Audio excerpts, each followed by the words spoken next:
The autumn sun cast long shadows across the Montana foothills as Ethan Blackwood rode his weathered palomino along the fence line of the Double B Ranch. At 34, the former rodeo champion had learned to appreciate these solitary evening rides, when the world softened into golden hues and he could forget the emptiness that awaited him back at the ranch house.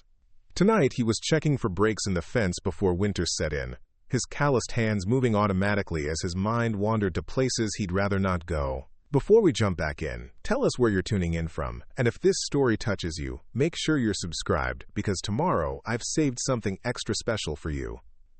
3 years a widower, and still the silence of the house cut deeper than any winter wind.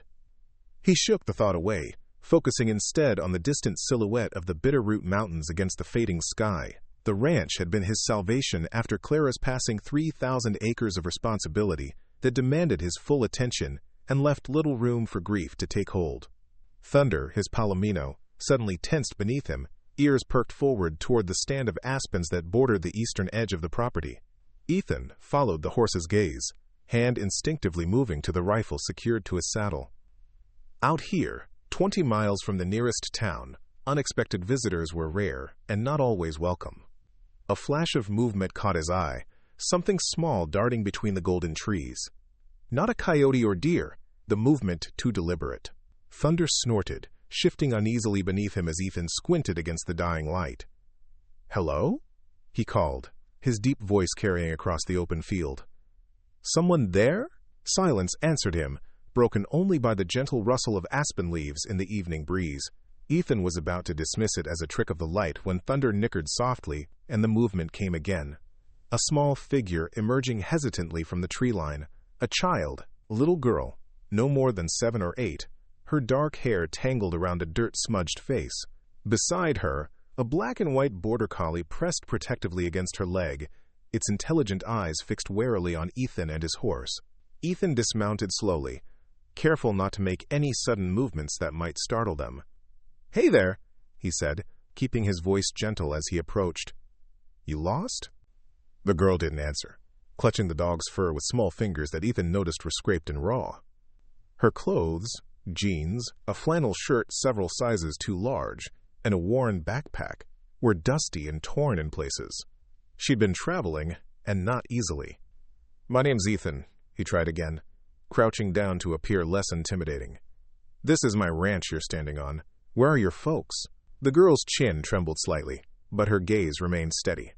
There was something in those eyes, a weariness no child should possess, that made Ethan's heart constrict. "Mama died," she said finally, her voice small but clear in the evening stillness. 3 days ago. Can I stay today? Just today. Me and Scout will leave tomorrow." The simple words hit Ethan with physical force. The dog, Scout, whined softly, pressing closer to the girl as if understanding the weight of her declaration. "What's your name?" Ethan asked, his throat suddenly tight.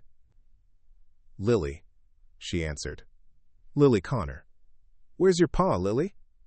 The girl's gaze dropped to her worn sneakers. "Don't have one. Just had Mama." The sun was disappearing behind the mountains now, the temperature already beginning to drop with the promise of a cold night ahead. Ethan glanced at the darkening sky, then back at the small, solitary figure before him. Whatever her story was, and he suspected it was more complicated than her simple statement suggested, he couldn't leave her out here as night fell. "I've got a warm house and food," he said, gesturing toward the distant lights of the ranch house. "You and Scout are welcome to come back with me. We can figure things out in the morning." Suspicion flashed across Lily's face, and Ethan was oddly relieved to see it. A child too quick to trust strangers wouldn't have survived long on her own. "I won't hurt you," he added quietly. "And your dog can come too. Got plenty of space for both of you." Scout's ears perked up at the mention of food, and the dog looked up at Lily as if offering an opinion on the matter.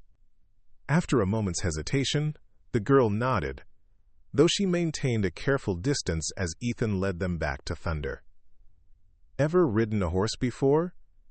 he asked, untying his canteen from the saddle and offering it to her.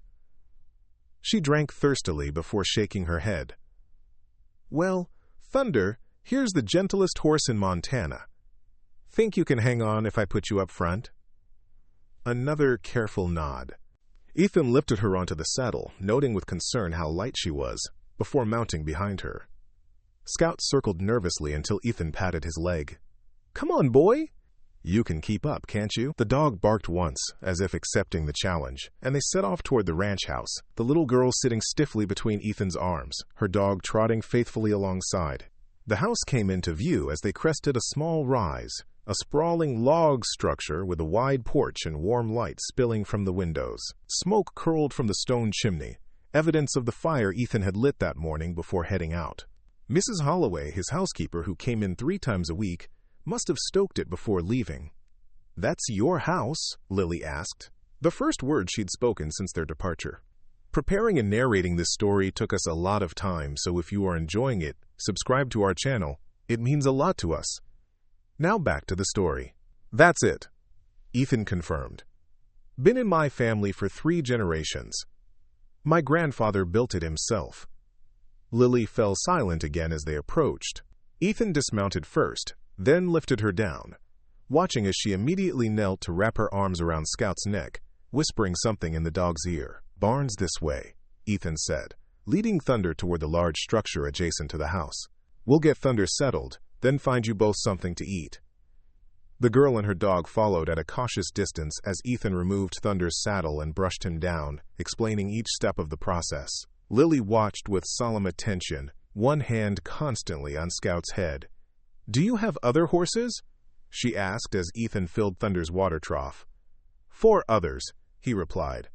2 quarter horses for working the cattle, a retired mare, and a young colt I'm training. "What about cows?" "About 200 head. They're out on the north pasture now." Lily's eyes widened slightly. "That's a lot of cows."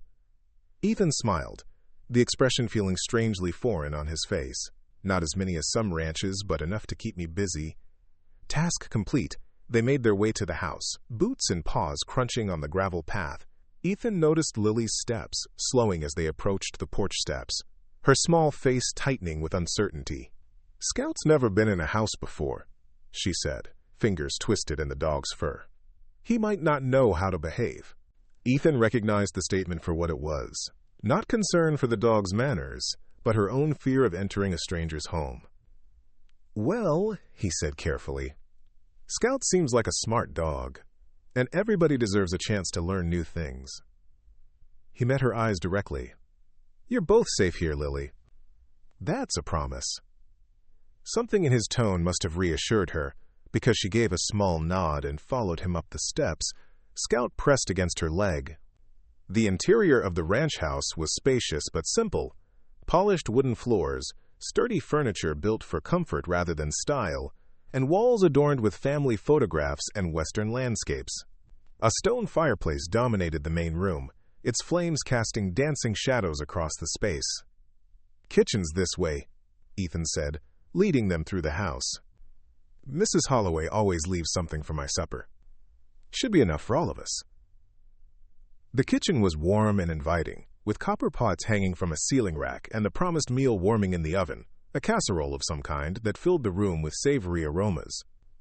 Lily stood awkwardly in the doorway, Scout sitting obediently at her feet, both of them looking out of place and uncertain. "Why don't you wash up while I get dinner ready?" Ethan suggested, pointing to a door off the kitchen. "Bathroom's through there. There's soap and clean towels." Lily hesitated, looking down at Scout. "He can wait right outside the door," Ethan assured her. "Won't go anywhere." After a moment's consideration, Lily nodded and disappeared into the bathroom, Scout settling into a vigilant position outside the door. Ethan moved efficiently around the kitchen, setting the table for 2 and finding a suitable bowl for Scout. His mind raced with questions and concerns. A child alone, her mother recently deceased. There would be authorities to contact, arrangements to be made, but those were problems for tomorrow. Tonight, she needed food, rest, and safety. When Lily emerged from the bathroom, her face and hands were cleaner, her dark hair somewhat tamed, though still tangled. She'd rolled up the sleeves of the oversized flannel shirt, revealing thin arms marked with scratches and bruises that spoke of a difficult journey. "Feel better?" Ethan asked, setting a glass of milk at her place. She nodded, sliding cautiously into the chair he indicated, Scout immediately positioning himself under the table by her feet. "I've put some water and food down for Scout," Ethan said, nodding toward the bowls he'd placed in the corner. "He can eat whenever he likes." But the dog made no move toward the offered meal, his attention fixed entirely on his young companion. "He won't eat until I do," Lily explained quietly. "That's how he is." "Loyal?" Ethan commented, serving generous portions of the casserole onto their plates. "Good quality and a friend." Lily picked up her fork but didn't begin eating, watching Ethan with those solemn eyes that seemed to see more than they should. "It's okay," he said, guessing at her hesitation. "Go ahead." She took a small bite, then another, hunger apparently overcoming caution. After a few moments, she nodded toward Scout, who immediately moved to the bowls Ethan had prepared, though he kept glancing back at Lily between bites. They ate in companionable silence for a while, Ethan careful not to press for information too quickly. When Lily had eaten about half her serving, she set down her fork and looked directly at him. "I ran away from the children's home in Benton," she said, her voice small but determined. "After Mama died, they were going to split us up. Said nobody wants a dog when they take in a kid." Ethan nodded, keeping his expression neutral despite the surge of anger her words provoked. "You and Scout have been together a long time?" "Since I was 4. Mama found him by the road, all skinny and scared. Said he needed us as much as we needed him." Her voice caught slightly. "He's the only family I got now." "How far is Benton from here?" Ethan asked, though he already knew the answer. "Nearly 30 miles of rough country." "Don't know exactly. We walked 3 days." 3 days across Montana wilderness, a child and her dog, driven by desperation and loss. Ethan's throat tightened as he imagined their journey. "Mama got sick real fast," Lily continued, seemingly needing to explain now that she'd started. "The hospital people were nice, but then the social lady came and took me to the home. Said they'd find me a new family." Her small fingers curled into fists on the table. "But they wanted to take Scout to the animal shelter. Said he'd find a home too, but it wouldn't be with me." Ethan understood then. The impossible choice presented to a child already reeling from the greatest loss imaginable. In her place, faced with losing the last living connection to her mother and her previous life, he might have made the same desperate choice. "So you left," he said gently. "To stay together." Lily nodded, eyes downcast. "I took Mama's map. Was trying to get to my aunt in Idaho, but I think I got lost." A single tear tracked down her cheek. Mama always said I wasn't good with directions. The simple statement, delivered with such matter-of-fact sorrow, struck Ethan to his core. He fought the urge to reach across the table and take her small hand in his, sensing she wasn't ready for such a gesture. "Well," he said instead, keeping his voice steady, "you made it here. That's something to be proud of." Scout had finished his meal and returned to Lily's side, resting his head on her lap in silent support. She absently stroked his ears, a gesture that seemed to comfort them both. "They'll be looking for me," she said after a moment, anxiety creeping into her voice. "The people from the home. They'll make me go back." Ethan sighed, unwilling to lie to her. "Probably," he acknowledged. "They'll be worried about you." Fresh tears welled in Lily's eyes. "But they'll take Scout away. I heard them talking. They already called the shelter people." The kitchen fell silent except for the ticking of the old clock on the wall and the occasional pop from the fireplace in the next room. Ethan considered his next words carefully, aware of the responsibility weighing on his shoulders. "Tell you what," he said finally.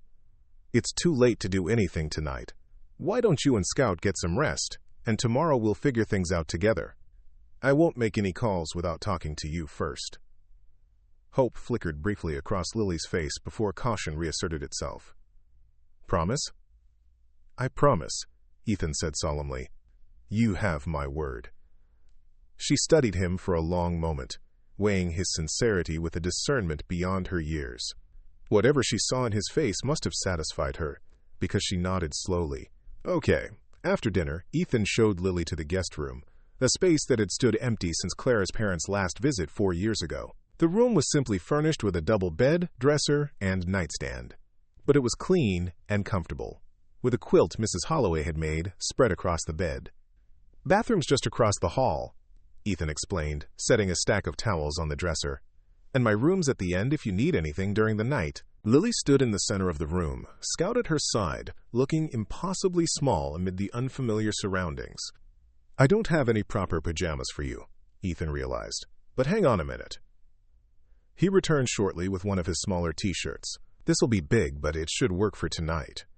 Lily accepted the shirt with murmured thanks, clutching it against her chest like a shield. "Will Scout sleep on the bed with you?" Ethan asked, noting how the dog hadn't strayed more than a foot from the girl since their arrival. Lily nodded. "He always does." "Is that okay?" "That's fine," Ethan assured her. "Whatever makes you comfortable." He turned to leave, then paused at the door. "Sleep well, Lily." "You're safe here." Her response was so quiet he almost missed it. "Thank you, Mr. Blackwood." "Ethan," he corrected gently. "Just Ethan is fine." Back in the living room, Ethan sank into his armchair by the fire, the events of the evening weighing heavily on his mind. The responsible thing would be to call the sheriff immediately, report finding Lily, return her to the proper authorities. But the thought of that solemn-faced child being separated from her loyal companion made his chest ache in a way he hadn't felt since Clara's passing. He stared into the flames, remembering another child, the one he and Clara had dreamed of but never had.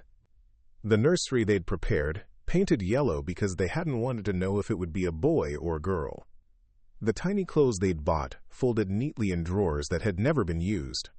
After 3 miscarriages, the doctors had finally discovered Clara's heart condition. Pregnancy would be too risky, they'd said.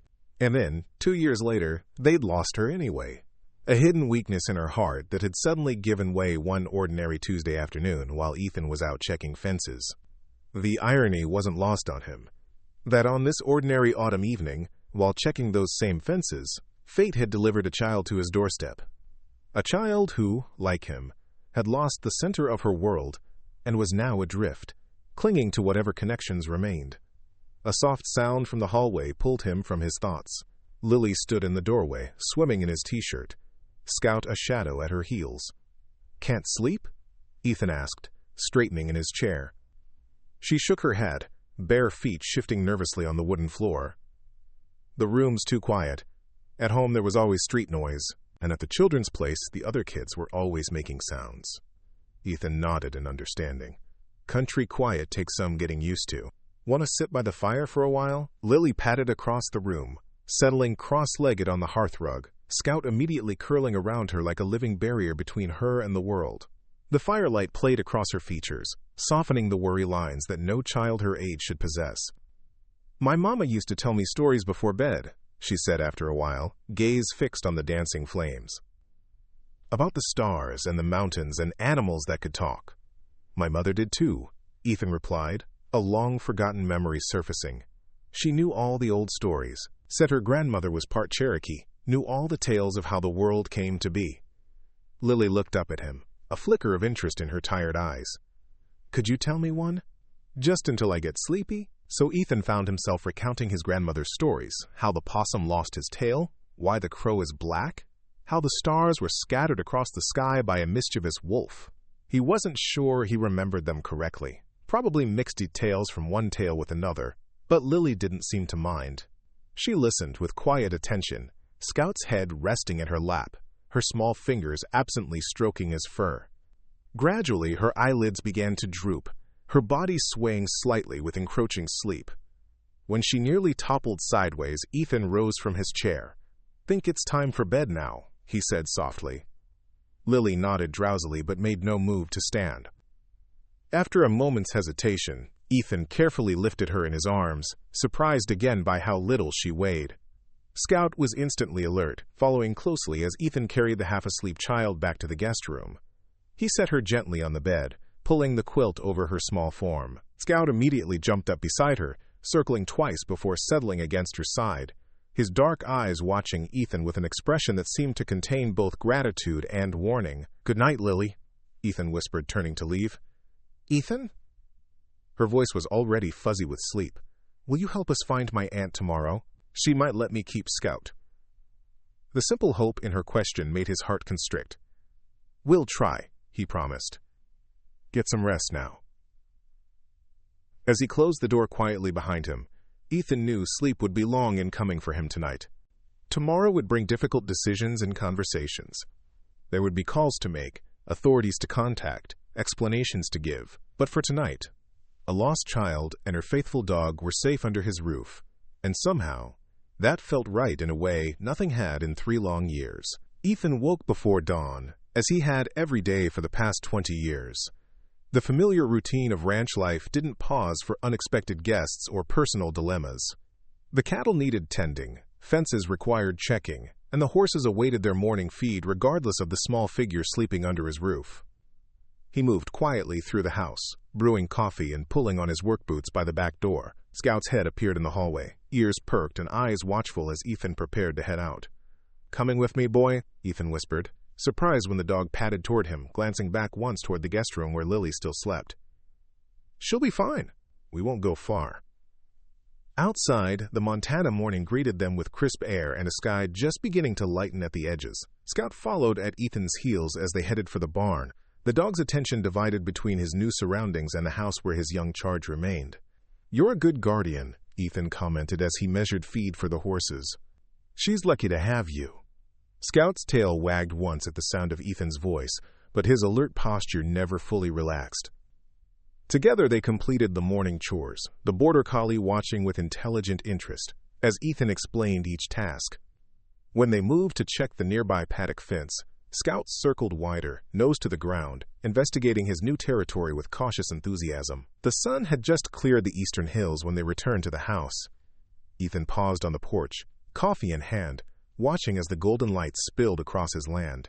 It was a view that never failed to center him, a reminder of why he'd chosen to remain here even after Clara's death, when the memories threatened to overwhelm him. What do you think of the place, Scout? He asked the dog sitting attentively beside him. Different from town living, I expect. Scout's ears twitched at the sound of his name, his gaze fixed on the distant tree line where Ethan had found them the previous evening. The dog's sudden alertness reminded Ethan of the decisions awaiting him inside. A lost child couldn't simply be kept, no matter how right her presence felt in his too-empty house. The screen door creaked behind them, and they both turned to find Lily standing barefoot on the porch, still swimming in Ethan's t-shirt, her dark hair a tangled mess around her solemn face. Thought you ran away, she said quietly, relief evident in her voice as Scout moved immediately to her side. Just doing chores, Ethan explained, gesturing toward the barn. Didn't want to wake you. You seemed like you needed the sleep. Lily nodded, one hand automatically finding Scout's fur. Haven't slept in a real bed for a while, she admitted. Not since before Mama went to the hospital.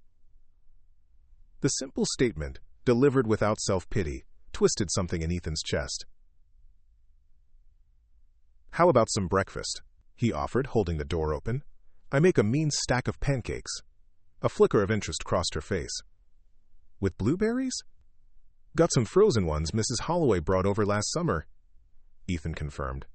Think that'll work? The kitchen soon filled with the comforting smells of coffee, pancakes, and frying bacon.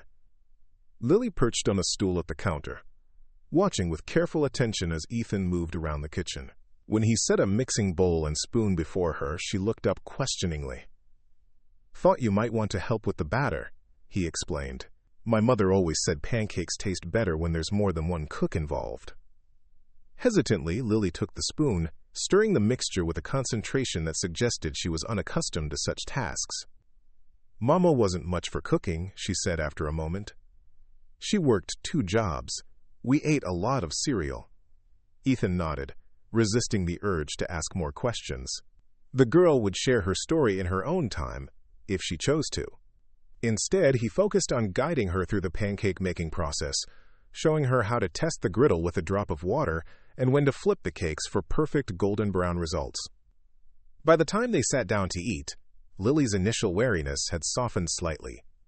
She approached the stack of pancakes with the serious appreciation of someone who understood hunger intimately, though she still slipped every third bite to Scout, who sat patiently beside her chair. He doesn't need to beg, Ethan said gently. I've got proper dog food for him, and he can have his own plate of bacon if you're worried about him being hungry. Lily shook her head, continuing the surreptitious feeding. It's not begging, it's sharing, Mama said Scout's family, and family shares, even when there's not much to go around.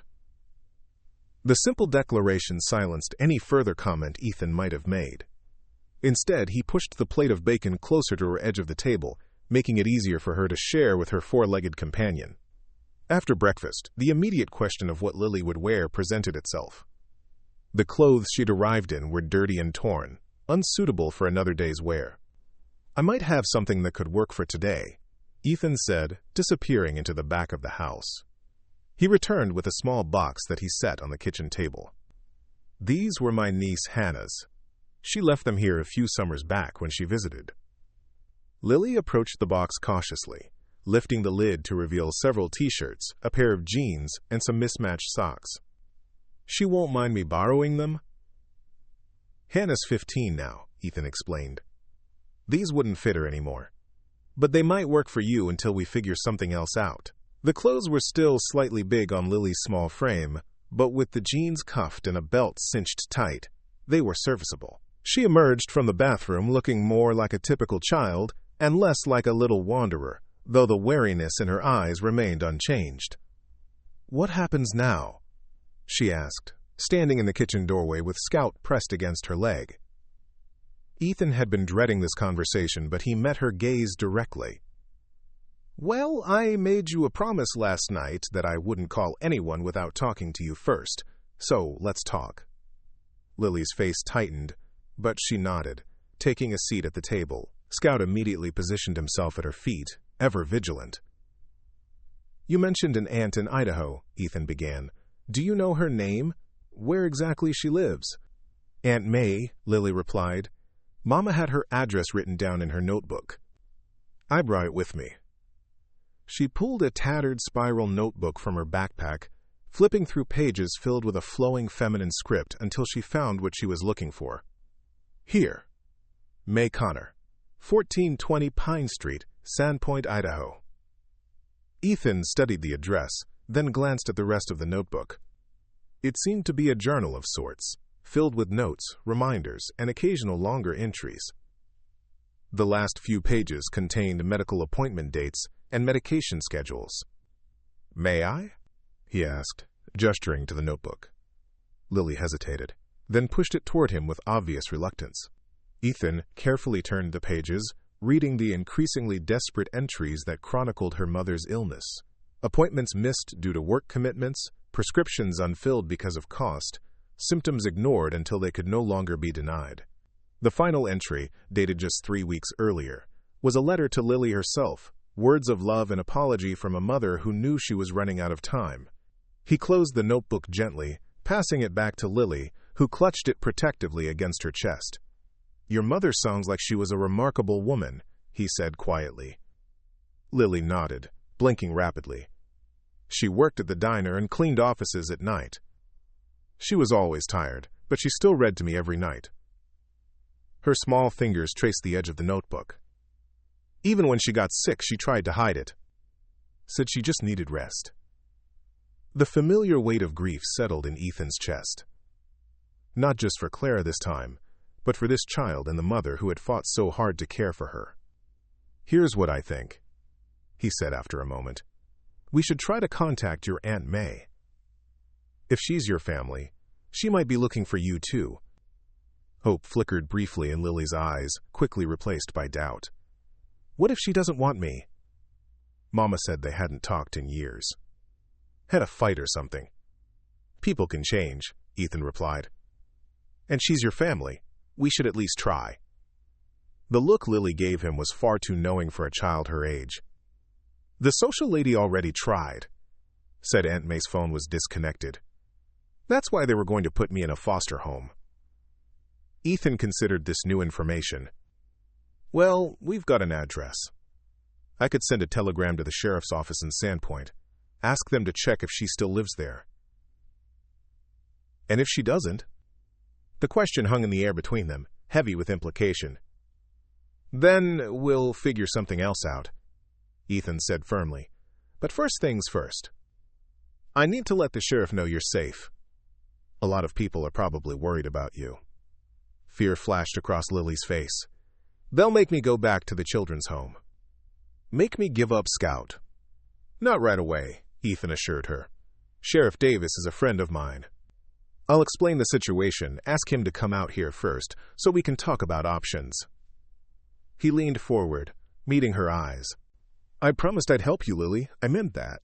She studied his face with that disconcerting intensity, searching for any sign of deception. Whatever she saw must have reassured her, because she gave a small nod. Okay. Ethan's call to Sheriff Davis was brief but productive. The news of Lily's whereabouts was met with obvious relief. Apparently, her disappearance had indeed caused considerable concern in Benton, but Davis agreed to come to the ranch first to assess the situation before notifying the Social Services Department. He'll be here in a couple of hours, Ethan explained after hanging up. In the meantime, I've got some fence mending to do on the east pasture. Want to come along? Might be good for you and Scout to get some fresh air. The suggestion was met with immediate interest from both girl and dog. Within minutes, they were in Ethan's truck, bouncing down the rutted ranch road with Scout's head hanging joyfully out the back window. Lily sat quietly in the passenger seat, taking in the vastness of the ranch with wide-eyed curiosity. Have you always lived here? She asked as they passed a small herd of cattle grazing in the morning sun. Born and raised, Ethan confirmed. Left for a while in my 20s. Did some rodeo work. Traveled a bit. But came back when my father got sick. Been here ever since. It's big, Lily observed, her gaze tracking a red-tailed hawk circling overhead. Bigger than anything in Benton.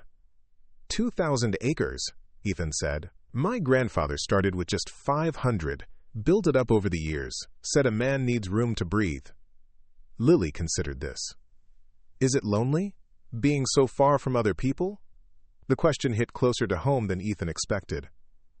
Sometimes, he admitted. But there's always work to be done, animals to tend to. Keeps the mind occupied. Scout keeps me company, Lily said, glancing at the dog whose attention was fully absorbed by the new smells and sights rushing past. But sometimes I still get lonely. Especially when Mama was working nights.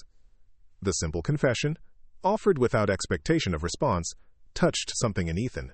This child understood the particular quality of loneliness that came from being physically present, but emotionally isolated, a feeling he'd become intimately familiar with since Clara's death.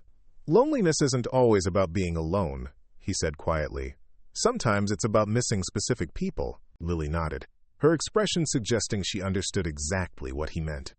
I miss Mama most at night, when it's quiet. They reached the section of fence that needed repair, and Ethan was grateful for the physical task that allowed them both a reprieve from the weight of their conversation.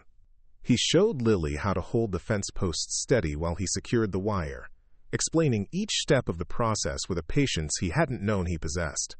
Scout, meanwhile, revealed an unexpected talent for herding, naturally circling the small group of cattle that had wandered near their work area, keeping them at a respectful distance without instruction. He's a natural, Ethan commented, watching as the border collie maneuvered a particularly stubborn heifer away from the fence line. Border collies are bred for this kind of work, but not all of them take to it without training. Pride shone in Lily's face as she watched her dog work. He's the smartest dog in Montana, she declared with absolute certainty. Maybe in the whole world. Ethan smiled, recognizing the unshakable faith of a child in their beloved pet. Might be right about that. They worked through the morning, the physical labor creating a comfortable rhythm between them. Lily proved to be a capable helper, following instructions carefully and asking thoughtful questions about ranch operations. By the time they headed back to the house for lunch, a tentative ease had developed between them. Not quite trust, perhaps, but something approaching companionship. Sheriff Davis arrived just as they were finishing their sandwiches on the porch, his patrol car raising a plume of dust as it approached along the ranch road. Lily immediately tensed, pressing closer to Scout, who sensed her anxiety and stood protectively at her side. It's okay, Ethan reassured her. Sheriff Davis is fair-minded. We'll all talk together. Davis was a weathered man in his 50s, with kind eyes that belied his imposing physical presence. He greeted Ethan with a firm handshake before turning his attention to Lily. "You've caused quite a stir in Benton, young lady," he said, though his tone held no accusation. "Mrs. Parker at the children's home has been beside herself with worry." Lily's chin lifted defiantly. They were going to take Scout away. Davis sighed, removing his hat as he settled into the porch chair Ethan offered. "That's a complicated situation, I'm afraid." Mrs. Parker was just following protocol. "She was going to send him to the shelter," Lily insisted, her voice rising slightly. "I heard her on the phone. She said they'd take care of him, but everybody knows what happens to dogs in shelters if nobody wants them." The sheriff glanced at Ethan, a silent communication passing between the two men. "Well," Davis said finally, "running away wasn't the answer. You could have been hurt out there on your own." "We weren't alone," Lily corrected, her hand finding Scout's fur. "We had each other." Davis's expression softened. "I can see that. He's clearly devoted to you." He turned to Ethan. "What's your take on all this, Blackwood?"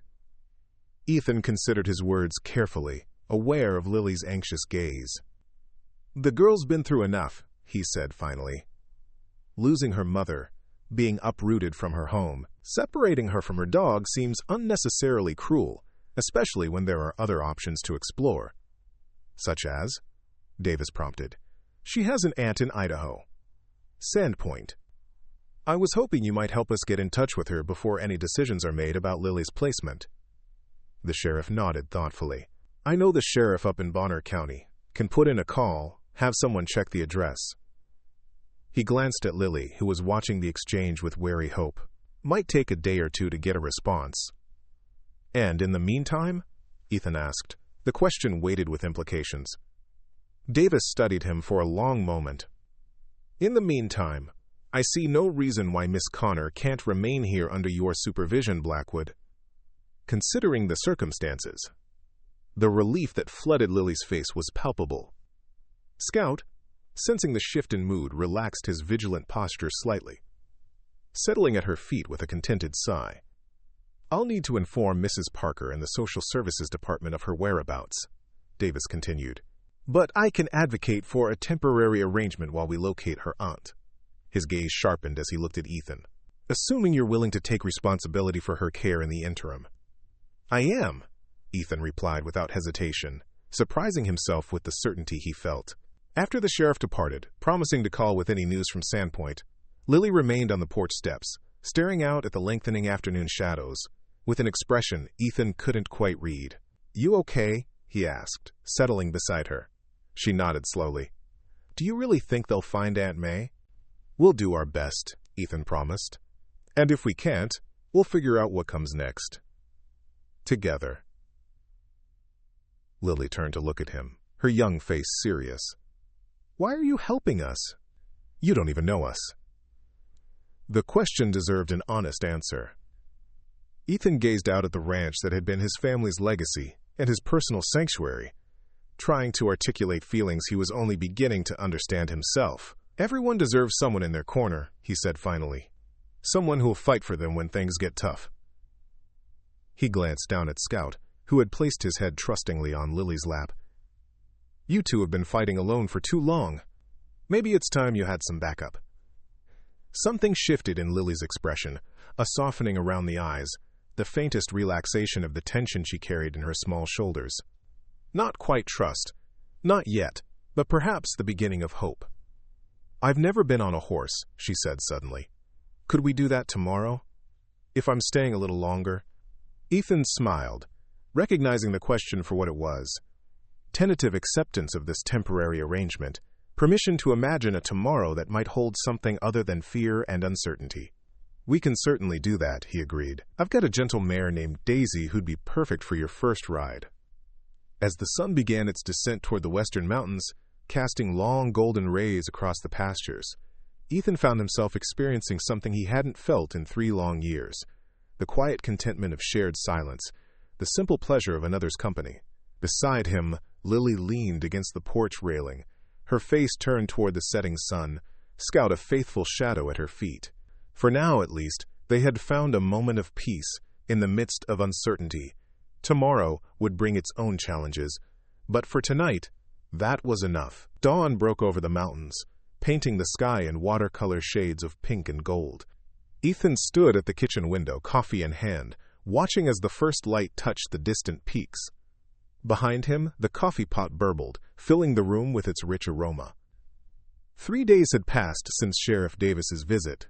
3 days of unexpected routine that had somehow begun to feel natural. The sound of nails clicking on hardwood announced Scout's arrival before the border collie appeared in the doorway, tail wagging in greeting. Ethan had quickly learned that where Scout went, Lily was never far behind. Sure enough, she appeared moments later, dressed in jeans and one of Hannah's old flannel shirts, her dark hair damp from a recent shower. In just 3 days, the change in her was remarkable. The hollow look in her eyes had begun to fade, replaced by cautious curiosity. She moved with more confidence around the ranch, her initial wariness softening into something approaching comfort. "Morning," Ethan greeted, pouring a glass of orange juice and sliding it across the counter to her. "Sleep okay?" Lily nodded, taking the glass with a quiet "thank you" that was becoming part of their morning ritual. Scout settled at her feet, watchful but relaxed in a way he hadn't been when they first arrived.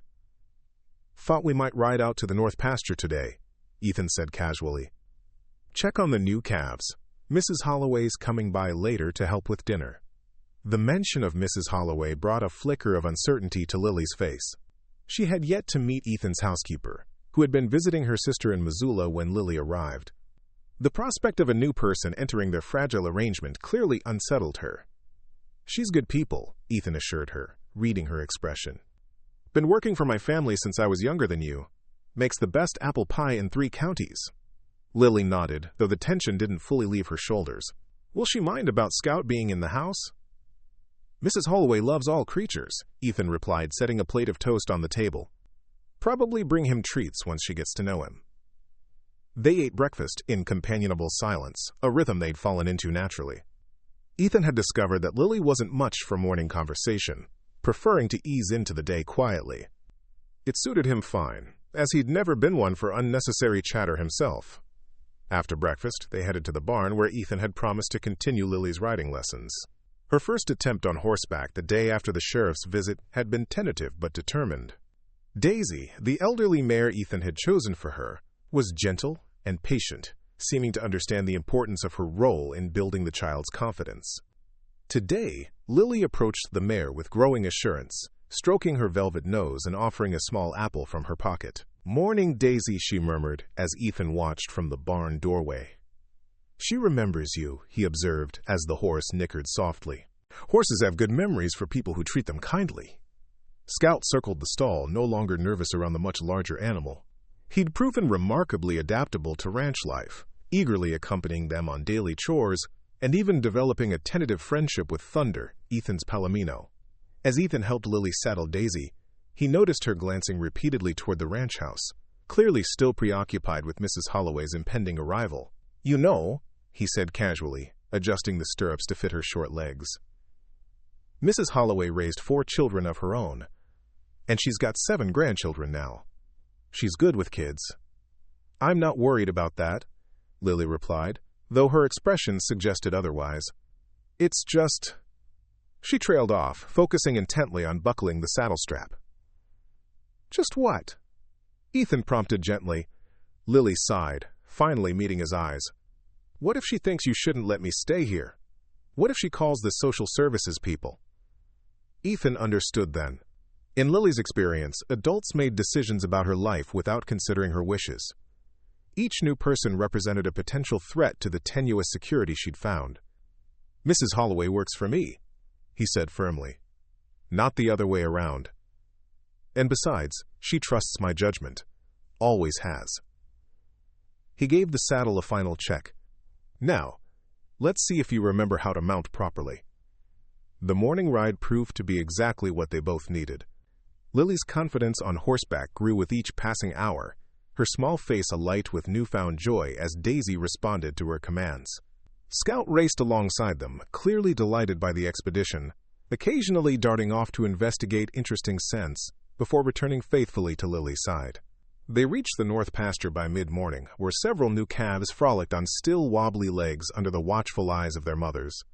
Ethan dismounted, helping Lily down from Daisy before securing both horses to a nearby fence post. "Born just last week," he explained, gesturing toward the calves. "Spring's always busy around here. New life everywhere you look." Lily watched the young animals with fascination, her usual solemnity momentarily forgotten. "They're so small," she marveled, "and their legs are so long." "They grow into them," Ethan assured her, leaning against the fence. "Kind of like people. Parts of us grow at different rates until everything evens out." They stood in comfortable silence, observing the pastoral scene before them. A red-tailed hawk circled lazily overhead, and in the distance, the mountains stood like sentinels against the clear blue sky. It was a perfect Montana spring day, the kind that reminded Ethan why he'd never been able to leave this land for long. "My mama would have liked it here," Lily said suddenly, her voice soft with remembrance. "She always said she wanted to live somewhere quiet, with trees and animals, but we never had enough money to leave the city." Ethan nodded, recognizing the offering for what it was. A piece of her past, freely given. "What did she do?" "Your mother." "Waitressed at Mel's Diner, mostly. Did night cleaning at the bank building, too." Pride colored her voice. "She worked real hard. Said someday we'd have enough saved to move somewhere better." "Sounds like a strong woman," Ethan commented. "You're a lot like her, I'd guess." Lily considered this, her small face serious again. "Mama said I got her stubbornness in my daddy's eyes. Don't remember him, though. He left when I was a baby." The simple statement, delivered without self-pity, twisted something in Ethan's chest. This child had already weathered more loss than many adults, yet here she stood, resilient and uncomplaining. "His loss," Ethan said quietly. "Missing out on knowing you." Lily glanced up at him, surprise flickering across her features, followed by a small, genuine smile that transformed her solemn face.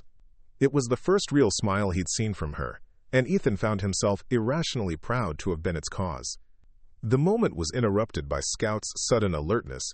His ears perked toward the ranch house in the distance. A vehicle was approaching along the dirt road. Mrs. Holloway's ancient blue pickup, right on schedule. "That'll be Mrs. Holloway," Ethan confirmed, noting how Lily's posture immediately tensified.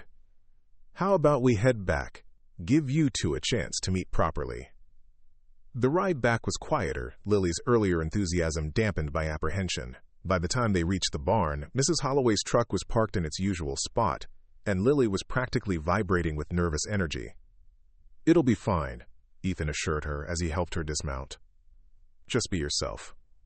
Scout pressed reassuringly against Lily's leg as they walked toward the house, the dog seemingly attuned to his young companion's anxiety. Ethan wondered, not for the first time, at the depth of connection between the child and her canine protector. Mrs. Holloway was in the kitchen when they entered, unpacking groceries with the efficiency of someone who knew the space intimately. She was a sturdy woman in her 60s, with silver-streaked hair pulled into a practical bun and kind eyes that missed nothing. Those eyes widened slightly at the sight of Lily and Scout, though her hands never paused in their work. "So this is our young guest," she said warmly. "Sheriff Davis mentioned you'd have company, Ethan, but he didn't say how pretty she was." Lily blushed, ducking her head at the unexpected compliment. Scout, however, approached Mrs. Holloway with cautious interest, nose twitching at the scents emanating from her grocery bags. "This is Lily Connor," Ethan introduced, "and her partner in crime, Scout. Lily, this is Mrs. Holloway, who keeps this place from falling into complete chaos." "Just Lily is fine," Mrs. Holloway corrected, crouching down to Scout's level. "And who's this handsome fellow? Border collie, isn't he? Smart as they come, these dogs." The simple gesture, acknowledging Scout's importance first, seemed to ease some of Lily's tension. "He's the smartest dog in Montana," she offered, echoing her earlier assessment to Ethan. "Maybe the whole world." "I believe it," Mrs. Holloway agreed, straightening with a smile. "Now, I've brought ingredients for chicken pot pie and apple cobbler. Think you might want to help me with the baking part. My hands aren't as steady as they once were for crimping pie crust." The invitation was perfectly pitched. Casual, non-threatening, offering Lily a role rather than treating her as an object of curiosity. Ethan caught Mrs. Holloway's eye over Lily's head, silently conveying his gratitude for her intuitive understanding. "I've never baked before," Lily admitted, "but I could try." "Everyone starts somewhere," Mrs. Holloway replied matter-of-factly. "How about you wash up, and we'll get started? Ethan, don't you have fence repairs to finish on the west side?" The dismissal was gentle but clear, giving Lily space to form her own relationship with Mrs. Holloway without Ethan hovering nearby. He recognized the wisdom in this approach and nodded. "Got some calls to make anyway," he agreed. "About that matter we discussed, Sheriff." He gave Lily what he hoped was a reassuring look. "I'll be in my office if you need anything." As he left the kitchen, he heard Mrs. Holloway beginning to explain the intricacies of pie crust, her voice warm and patient.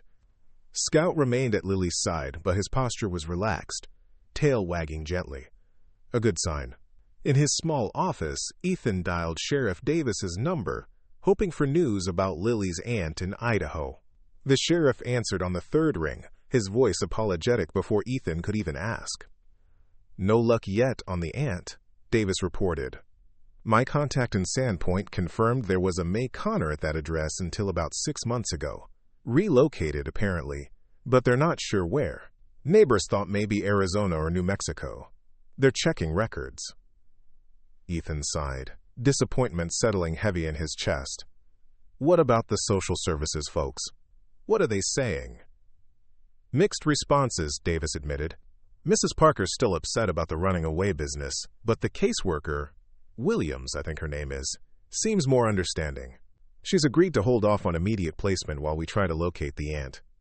There was a pause before he continued. "But they're going to want a more formal arrangement soon, Ethan. Can't just have a child staying indefinitely with no official status." "What are you suggesting?" Ethan asked, though he suspected he knew the answer. "Temporary foster placement," Davis replied. "Would require some paperwork, home visit, background check, but given your standing in the community and the circumstances, they might fast-track it." Foster placement. The term stirred unexpected emotions in Ethan. He'd only known Lily for a few days, yet the thought of her being placed elsewhere, separated from Scout, felt deeply wrong. "And the dog?" he asked. "Would that be an issue?" "Might be," Davis acknowledged. "System's not really set up for accommodating pets. But if you were the foster placement, that problem solves itself, doesn't it?" Ethan glanced through the office doorway toward the kitchen, where he could hear the murmur of voices and the occasional laugh. Mrs. Holloway's rich and full, Lily's softer but unmistakable. The sound of that laugh, so unexpected and precious, solidified something in his mind. "I'll do whatever paperwork they need," he said firmly. "Just let me know what's required." After ending the call, Ethan remained at his desk, processing the implications of what he'd just committed to. Temporary foster placement could mean weeks or months of responsibility for a child who had already endured significant trauma. Was he equipped for such a role? Clara would have known instinctively how to care for a grieving child. But Clara was gone, and he was fumbling through this on instinct alone. The aroma of baking drew him back to the kitchen an hour later. He found Lily perched on a stool at the counter, flour dusting her cheeks and a look of intense concentration on her face as she carefully crimped the edge of a pie crust under Mrs. Holloway's guidance. "Just like that," the older woman encouraged. "You've got a natural touch for pastry, young lady." Pride bloomed across Lily's features at the praise, an expression so unguarded and childlike that Ethan felt his chest tighten. These glimpses of the carefree child she might have been under different circumstances were becoming more frequent, each one a small victory against the gravity of her loss. "How's it going in here?" he asked, leaning against the doorframe. "Mrs. Holloway's teaching me to make chicken pot pie," Lily reported, her tone suggesting this was a skill of considerable importance, "and apple cobbler for dessert." "My favorites," Ethan commented with a smile. "Seems I'm in for a treat tonight." Mrs. Holloway caught his eye with a knowing look. "Lily's a quick study. Been telling her about my grandchildren, too. My youngest granddaughter, Emma, is just about her age." The casual mention of family connections, of normalcy, was deliberate, Ethan knew. Mrs. Holloway was already weaving Lily into the fabric of daily life, creating a sense of belonging that the child desperately needed. After helping Lily slide the finished pie into the oven, Mrs. Holloway wiped her hands on her apron and turned to Ethan. "Think I'll head out to the garden, see if those spring onions are coming up yet. Lily, would you mind keeping an eye on that timer for me? Very important job." The transparent excuse to speak privately with Ethan didn't seem to register with Lily, who nodded solemnly at the responsibility she'd been given. Scout remained in the kitchen, apparently having decided that anywhere near the source of such delicious smells was the place to be. Outside, Mrs. Holloway didn't bother with the pretense of checking the garden, instead fixing Ethan with a direct gaze. "That child has been through hell," she stated flatly, trying hard not to show it, but it's there in her eyes. Ethan nodded, unsurprised by her perceptiveness. Lost her mother. Almost lost her dog. Been through more than most adults could handle. "And now?" Mrs. Holloway prompted. "What happens to her now, Ethan?" He briefly explained the situation with the missing aunt, the social services department's position, and his conversation with Sheriff Davis about temporary foster placement. Mrs. Holloway listened without interruption, her expression thoughtful. "Foster placement with you mean?" she clarified when he finished. "You're considering becoming her foster parent." Stated so plainly, the concept seemed simultaneously daunting and inevitable. "I'm considering it," he confirmed. "But I don't know the first thing about raising a child. Especially one who's been through what she has." Mrs. Holloway's expression softened. "None of us do, when we start out. My Roger and I had 4 children, and I still felt like I was making it up as I went along most days." She placed a weathered hand on his arm. "But that girl in there, she needs stability, routine, and someone who sees her value. You're already providing those things, whether you realize it or not." Her confidence in his abilities was both reassuring and terrifying. What if I make things worse? What if I can't be what she needs? "The fact that you're asking those questions suggests you're exactly what she needs," Mrs. Holloway replied. "Besides, you won't be doing it alone. Got me, Sheriff Davis. The whole community if you let us help." Her eyes crinkled with a smile. "It takes a village, as they say." The timer buzzed inside the house, drawing their attention back to the present moment. "Think about it," Mrs. Holloway advised as they turned toward the door. "But don't overthink it. Sometimes the best decisions come from the heart, not the head." Dinner that evening was a quiet affair. The 3 of them gathered around Ethan's kitchen table, with Scout vigilant at Lily's feet. The pot pie was delicious. The pastry light and flaky, a testament to Lily's newfound baking skills, which she accepted praise for with shy pride. Mrs. Holloway departed after helping with the dishes, leaving behind the promised apple cobbler and a kitchen that smelled of cinnamon and home. Her parting words to Lily, "I'll be back on Thursday, and we can try those cinnamon rolls we talked about," carried the weight of continuity, of plans and future connections. After she left, Ethan and Lily settled on the porch swing, watching as the sunset painted the western sky in vibrant oranges and purples. Scout sprawled contentedly at their feet, occasionally twitching in dreams that only he could see. "Mrs. Holloway's nice," Lily offered after a comfortable silence. She didn't mind Scout being in the kitchen. "Told you she wouldn't," Ethan replied, gently pushing the swing with one foot. "She liked you too. Could tell by the way she kept finding excuses to teach you things." Lily considered this, absently stroking Scout's fur with one foot.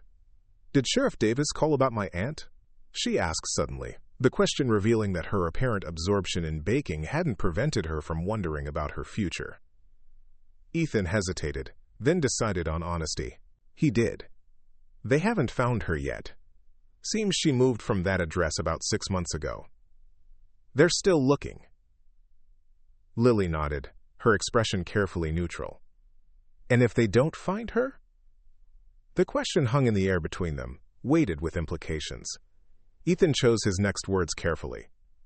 "If they don't find her, there are other options." Sheriff Davis mentioned something called temporary foster placement. It's an arrangement where you would stay with an approved home while they continue searching for your aunt or other permanent solutions. Lily's body tensioned beside him, her hand stilling on Scout's fur. "Would they still take Scout away?" "Not necessarily," Ethan replied. "Depends on the foster home. Some might be willing to take both of you. Like who? Lily's voice was barely above a whisper, her eyes fixed on the darkening horizon. Ethan took a deep breath, suddenly certain of the path forward. Like me, he said simply. If you wanted to stay here, I mean, with Scout, while they keep looking for your aunt. Lily turned to look at him then, her expression a complex mixture of hope and caution. You'd do that? Be my foster, whatever? I would, Ethan confirmed, if that's something you'd want. They'd let you? Even though you're just one person, not a family? Single people can be foster parents, Ethan explained. There would be paperwork, a home visit to make sure the ranch is safe for a child. But Sheriff Davis thinks it could work, given the circumstances. Lily fell silent, processing this information with the careful deliberation that Ethan had come to recognize as characteristic of her approach to important matters. I like it here, she said finally. Scout does too. He's happier than I've ever seen him. Ethan nodded, understanding the weight of what remained unspoken. I'll talk to Sheriff Davis tomorrow, see about starting the paperwork. The relief that washed over Lily's face was palpable, though she tried to hide it by looking down at Scout. Thank you, she whispered. As darkness settled over the ranch and the first stars appeared in the velvet sky, Ethan found himself contemplating the strange turns life could take. A week ago, he had been a solitary rancher, defined by his work and his grief. Now he was contemplating becoming a foster parent to a child who had appeared out of nowhere, challenging his isolation and reawakening parts of himself he'd thought long buried. What would Clara think of this development? The question rose unbidden in his mind. Somehow, he knew she would approve. Clara had always believed in opening doors rather than closing them, in embracing the unexpected gifts that life occasionally offered. Beside him, Lily yawned, the events of the day finally catching up to her. Time for bed, I think, Ethan suggested gently. Been a long day. As they rose to go inside, Lily paused, looking up at him with an earnestness that belied her young age. If my aunt can't be found, she began hesitantly, or if she doesn't want me, what happens then? The question struck at the heart of the uncertainty that still loomed over their arrangement. Ethan crouched down to her level, meeting her gaze directly. Then we figure it out, he promised. One step at a time. But whatever happens, you won't face it alone. Not anymore. The words were a commitment larger than he had intended to make, yet as they left his lips, Ethan knew they were true. Whatever the future held, he would ensure that this child and her faithful companion would never again have to face the world's hardships without support. As if understanding the significance of the moment, Scout pressed closer to Lily's side, his steady presence a reminder of the unbreakable bond that had brought them to this place. Together, the three of them entered the warmth of the house, leaving the vast Montana night behind them, at least for now. 2 weeks passed in a blur of paperwork, phone calls, and carefully navigated bureaucracy. Spring settled fully over the ranch, bringing longer days and the constant activity of new growth. For Ethan, each morning began earlier than the last, his responsibilities multiplied by the foster care application process and the regular demands of ranching life. Ms. Rivera, the social worker assigned to Lily's case, had visited the ranch 3 times now. Her initial skepticism about a single male rancher as a foster placement had gradually shifted to cautious approval as she observed the routine Ethan and Lily had established. Today would be her final visit before making her recommendation. Remember, Ethan reminded Lily as they straightened the living room together. Ms. Rivera just wants to make sure you're safe and happy here. Answer her questions honestly, okay? Lily nodded, carefully arranging the small collection of books Mrs. Holloway had brought for her on the side table. She'd taken to reading in the evenings, often aloud to Scout, who listened with apparent interest from his place beside her chair. Will she ask about school? Lily asked, anxiety creeping into her voice. The question of education had been discussed during Ms. Rivera's previous visits. Being late April, the school year was nearly over, but arrangements would need to be made for the fall if Lily remained at the ranch. Probably, Ethan acknowledged. But we've already talked about the options, right? There's the school in town, or the possibility of homeschooling with Mrs. Holloway's help. Ms. Rivera just wants to know we're thinking about these things. Scout's sudden alertness at the window signaled the arrival of a vehicle. Moments later, the sound of tires on gravel confirmed the dog's keen hearing. Ms. Rivera was precisely on time, as always. "Here we go," Ethan murmured, giving Lily's shoulder a reassuring squeeze before moving to open the door. Ms. Rivera was a compact woman in her 40s, with sharp eyes that missed nothing and a no-nonsense demeanor that had initially intimidated Lily. Today, however, her usual professional reserve seemed slightly softened as she greeted them both. "Mr. Blackwood, Lily," she nodded, setting her briefcase on the coffee table. "And Scout, of course." The acknowledgement of the dog, who maintained a protective position beside Lily, was a small but significant shift from her first visit when she had barely glanced at the border collie. "Can I offer you coffee?" Ethan asked, the formality feeling strange in his own kitchen. "Thank you, but this won't take long," Ms. Rivera replied, extracting several documents from her briefcase. "I have reviewed all the paperwork, the background checks are complete, and I've consulted with Sheriff Davis and Mrs. Holloway." She paused, looking directly at Ethan. "I'm prepared to approve the temporary foster placement, pending one final conversation with Lily. Alone, if that's acceptable." Ethan nodded, understanding this was standard procedure. "Of course. I'll be out on the porch if you need me." Lily's eyes widened slightly in apprehension, but she straightened her shoulders in that determined way Ethan had come to recognize, bracing herself to face whatever came next. Scout settled closer to her feet, clearly having no intention of leaving her side during the interview. Outside on the porch, Ethan paced restlessly, trying not to imagine the questions being asked inside or to worry about Lily's responses. She was a remarkably self-possessed child, capable of articulating her needs and preferences clearly when given the space to do so. Still, the stakes felt impossibly high.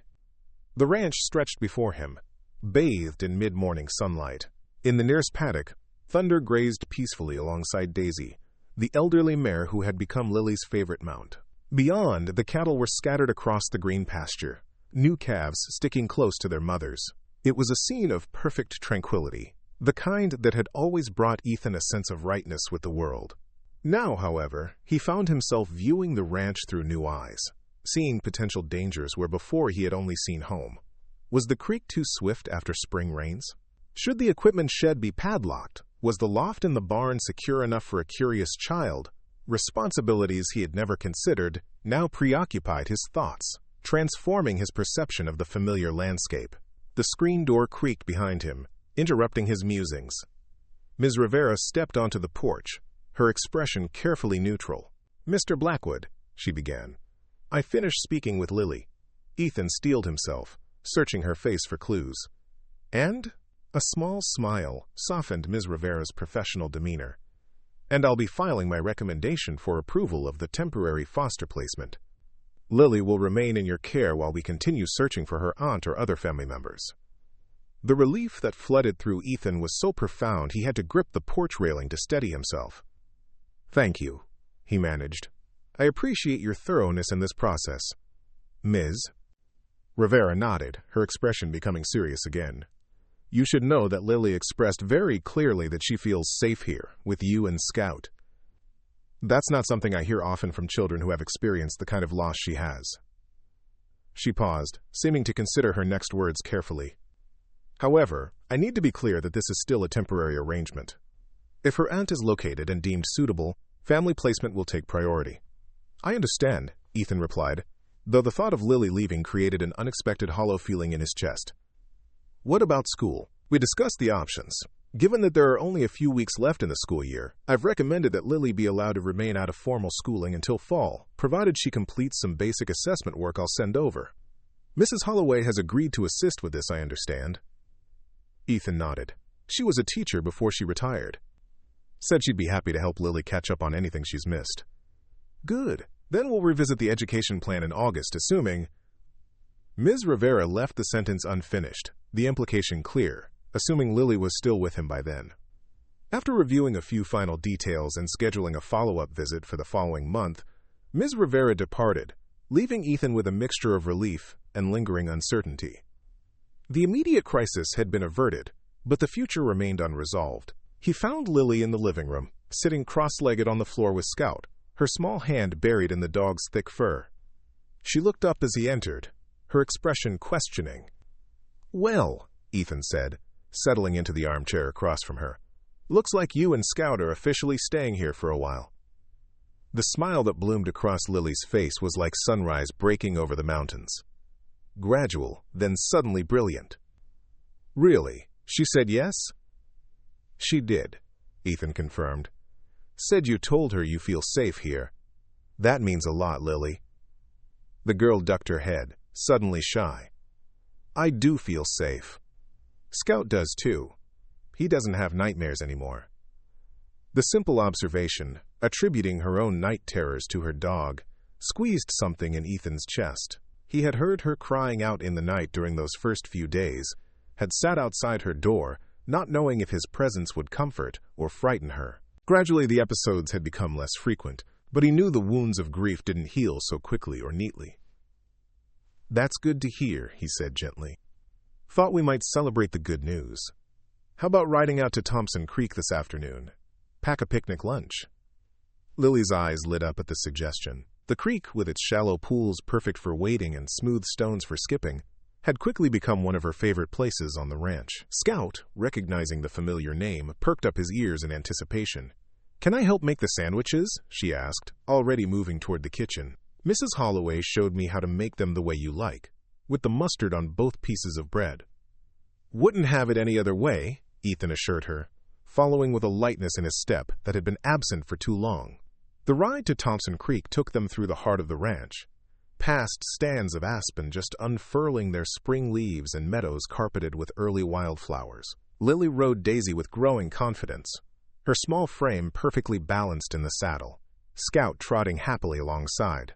They followed the ridge that separated the eastern pastures from the valley below, where the creek cut a winding path through cottonwood trees and willow thickets. "Look!"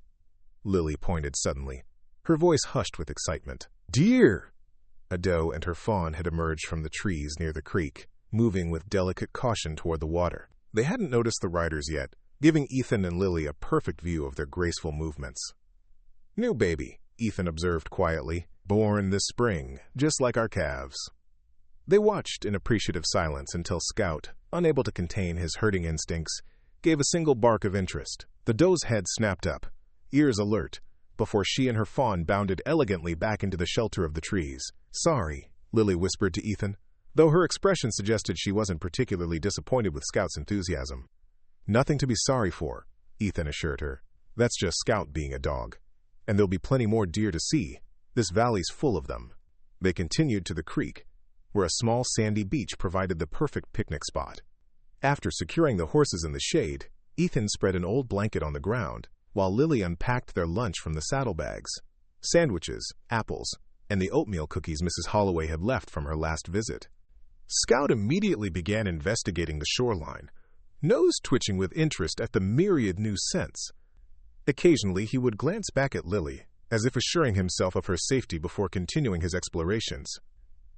"He's getting braver," Ethan observed, nodding toward the dog who had ventured farther than usual from Lily's side. "More comfortable here." Lily nodded, watching Scout with a mixture of pride and wistfulness. "Mama would be happy he has space to run.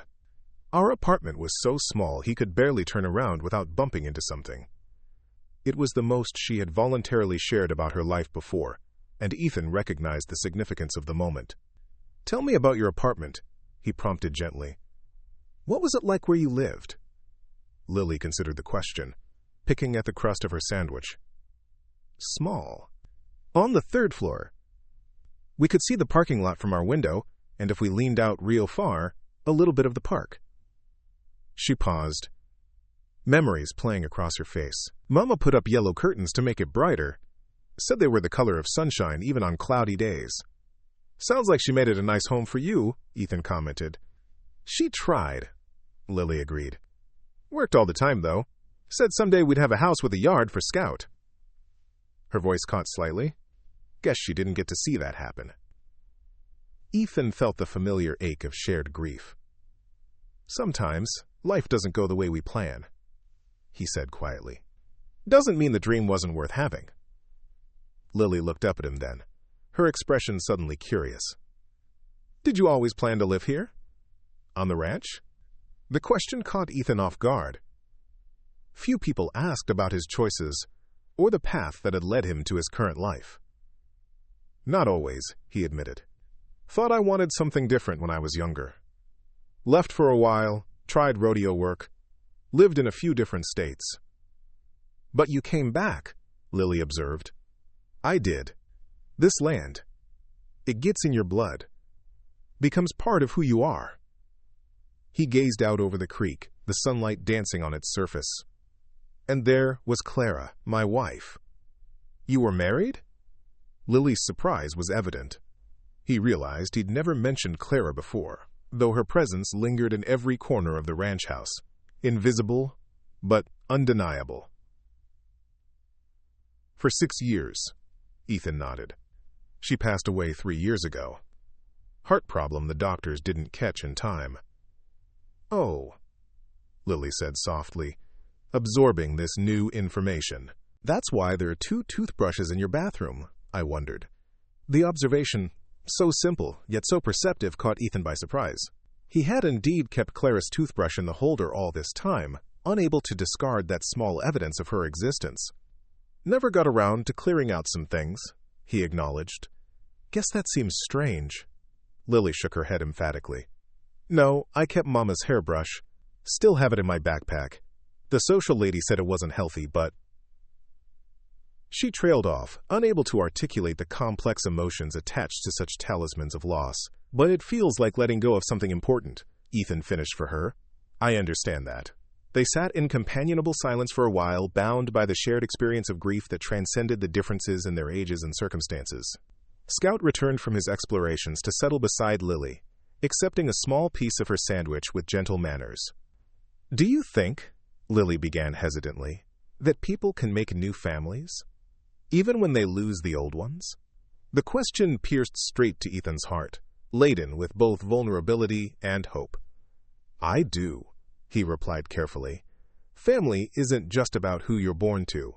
It's about who stands beside you, who you can count on when things get rough. Lily nodded, digesting this definition. Like Scout and me, she said after a moment. We're family, even though we're not the same species or related by blood. Exactly like that, Ethan agreed, impressed by her insight. Love and loyalty make a family, not just shared DNA. The afternoon passed in easy companionship. Lily waded in the shallow parts of the creek, delighting in the clear, cold water, while Scout alternated between joining her and patrolling the shoreline. Ethan found himself taking more photographs than usual with the old camera he kept in his saddlebag, capturing moments of unguarded joy that were becoming more frequent as Lily settled into ranch life. As the sun began its westward descent, they packed up their picnic and prepared for the ride home. Lily was quieter on the return journey, her expression thoughtful as they traversed the familiar path back to the ranch house. Penny for your thoughts, Ethan offered as they crested the final hill, the ranch buildings coming into view below them. Lily glanced up, seeming almost surprised to find him watching her. I was just thinking about Ms. Rivera, she admitted. About what happens if they find my aunt? The concern that had been simmering at the back of Ethan's mind surged forward. Are you worried about meeting her? Lily shook her head slowly. Not exactly. I don't really remember her. Mama didn't talk about her much, except to say they had a falling out over something important. She hesitated, clearly struggling with how to express her next thought. What if she doesn't want me either? Or what if she does but won't take Scout too? The questions laid bare the fear that underlay their temporary arrangement, the uncertainty of what came next, the possibility of further disruption and loss. Ethan wished he could offer guarantees, absolutes that would ease her concern, but he knew better than to make promises he couldn't keep. We'll cross that bridge when we come to it, he said instead. But I promise you this, Lily. Whatever happens, I'll make sure you and Scout stay together. That's non-negotiable. The fierce certainty in his voice seemed to reassure her. She nodded once, squaring her small shoulders in that determined way he had come to recognize and admire. As they approached the barn, Ethan noticed a familiar vehicle parked beside the house, Sheriff Davis's patrol car. Unannounced visits from the sheriff were rare, and a flicker of apprehension passed through him. Had there been news about Lily's aunt? "Looks like we have company," he commented, keeping his tone casual for Lily's benefit. "Let's get the horses settled, then see what brings Sheriff Davis out this way." They completed their barn chores with the efficiency of established routine. Lily now confident in removing Daisy's saddle and brushing her down, while Ethan tended to Thunder. Scout supervised from the barn doorway, his attention divided between his charges and the visitor waiting at the house. Sheriff Davis was seated on the porch when they approached, his expression unreadable as he stood to greet them. "Ethan, Lily," he nodded. "Sorry to drop by unannounced. Got some news I thought you'd want to hear in person." Ethan felt Lily tense beside him, her hand automatically finding Scout's fur for reassurance. "Good news or bad?" he asked directly, seeing no point in delaying the inevitable. Davis glanced at Lily, then back to Ethan. "Bit of both, I'd say. We found May Connor." The simple statement hung in the air between them, weighted with implications. Lily's fingers tightened in Scout's fur, though her expression remained carefully neutral. "Where?" Ethan asked, placing a supportive hand on Lily's shoulder. "Santa Fe," Davis replied. "Working at an art gallery there. Took some doing to track her down. She changed her name after remarrying. Goes by May Sullivan now." "Have you spoken with her?" Ethan's question was cautious, mindful of Lily listening intently beside him. Davis nodded. "Had a long conversation yesterday. She was—" He hesitated, choosing his words carefully. "Surprised to hear about her sister's passing. And about Lily." Something in the sheriff's tone prompted Ethan to suggest, "Lily, why don't you and Scout get washed up for dinner? Sheriff Davis and I need to discuss a few things." To his relief, Lily nodded without argument, though the worry in her eyes was evident. "Come on, Scout," she murmured, heading inside with the border collie close at her heels. Once she was out of earshot, Ethan turned back to Davis. "What aren't you saying, Tom?" The sheriff sighed, removing his hat and running a hand through his thinning hair. May Connor Sullivan was clear about one thing. She has no interest in taking custody of her niece. Said she and her sister hadn't spoken in 8 years, that there was bad blood between them over the father of Lily's child. Apparently the man was engaged to May first, left her for her sister. "Christ," Ethan muttered, the tangled family history adding another layer of complexity to an already complicated situation. "So what happens now?" "Now," Davis replied, replacing his hat. "The Social Services Department starts looking for other family connections. But, given that both parents appear to be out of the picture and the only identified relative has declined involvement, Lily will likely remain in foster care until more permanent arrangements can be made." The implications of permanent arrangements hung unspoken between them. Adoption, long-term foster placement, institutional care if other options failed. The uncertainty of it all made Ethan's stomach tighten with anxiety. "And in the meantime?" he asked. "Does she stay here?" Davis nodded. "As far as I know, yes. Your temporary placement has been approved, and Ms. Rivera seems satisfied with the arrangement. Unless you've changed your mind?" "No," Ethan replied firmly. "No, she's welcome here as long as needed." The vehemence in his own voice surprised him, though the sentiment behind it had been growing steadily since that first evening when a small figure had emerged from the tree line with her loyal companion at her side. After the sheriff departed, promising to keep Ethan updated on any developments, Ethan found Lily in the kitchen, carefully setting the table for dinner. Scout watched from his customary spot by the door, alert but relaxed in the familiar environment. "Sheriff Davis is gone?" Lily asked, not looking up from her task. "He is," Ethan confirmed, moving to the refrigerator to begin dinner preparations. "He had news about your Aunt May." Lily's hands stilled on the silverware she was arranging. "Did he find her?" "Yes," Ethan replied gently. "She's living in Santa Fe, New Mexico. Remarried. Her name is Sullivan now. Is she coming to get me?" The question was direct, Lily's gaze now fixed intently on Ethan's face. He considered softening the truth, but quickly dismissed the idea. Lily had endured too much deception by well-meaning adults already. "No," he said simply. "She's not in a position to take care of you right now." Something flickered across Lily's face. Relief, disappointment, resignation, or perhaps a complex mixture of all three. Because of Scout? No, not because of Scout, Ethan assured her. It's a grown-up situation that has nothing to do with you or Scout. Sometimes adults make decisions based on their own issues, not because of anything a child has done.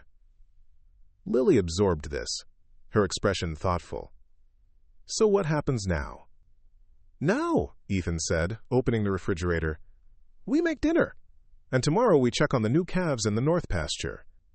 And the day after that, Mrs. Holloway comes to help with your school lessons." He turned to face her directly.